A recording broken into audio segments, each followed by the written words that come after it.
It started small, little jokes, comments my wife thought were funny. At first, I brushed them off. We had been married for 8 years and couples tease each other, right? But over time, her jokes began cutting deeper.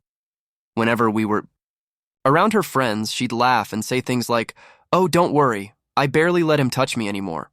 Or, "Yeah, he tries, but I always tell him no." Everyone would laugh awkwardly while I sat there, humiliated. I tried to talk to her about it, but she rolled her eyes, told me I was being dramatic, and called it just banter. What she didn't realize was that every one of those so-called jokes was slowly breaking me down. They made me look weak. In front of our friends, and worse, they exposed how little she respected me in private. Because the truth was, behind closed doors, she wasn't joking. Intimacy had become something she withheld, not because of stress or kids or life, but because she enjoyed the control. She weaponized it.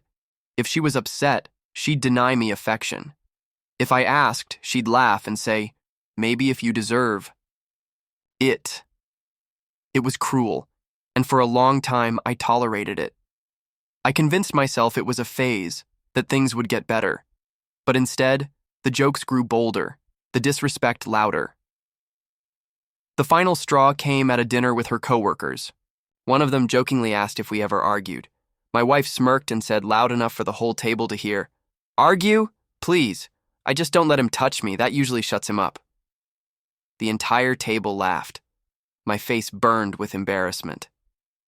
That was the moment I knew. She didn't see me as her husband anymore. She saw me as the punchline to her cruel jokes. So I started planning. My wife loved her lifestyle. She adored shopping, dinners out, weekend getaways with her friends, and all of it was funded by the credit cards I paid for. She hadn't worked in years, choosing instead to be a stay-at-home spouse while I built my career. I never complained. I wanted her to be comfortable, but she took that comfort for granted.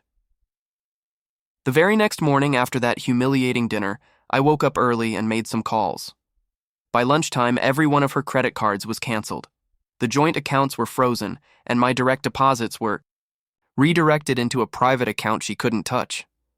That evening, when she tried to order a $200 dinner online, her card declined. She stormed into the room, waving her phone at me. "Why isn't this working?" she demanded.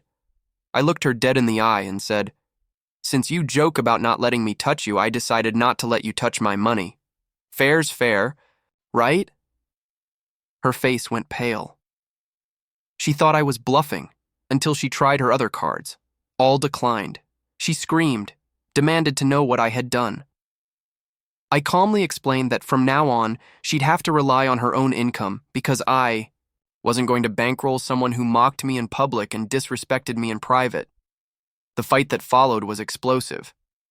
She accused me of being controlling, of punishing her, of overreacting. But I reminded her of every time she laughed at my expense, every time she turned me into a joke. "You wanted power in this marriage," I told her.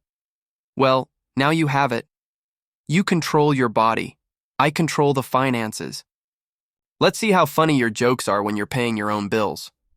Within a week, she was scrambling. She applied for jobs for the first time in years, but without experience, no one was hiring.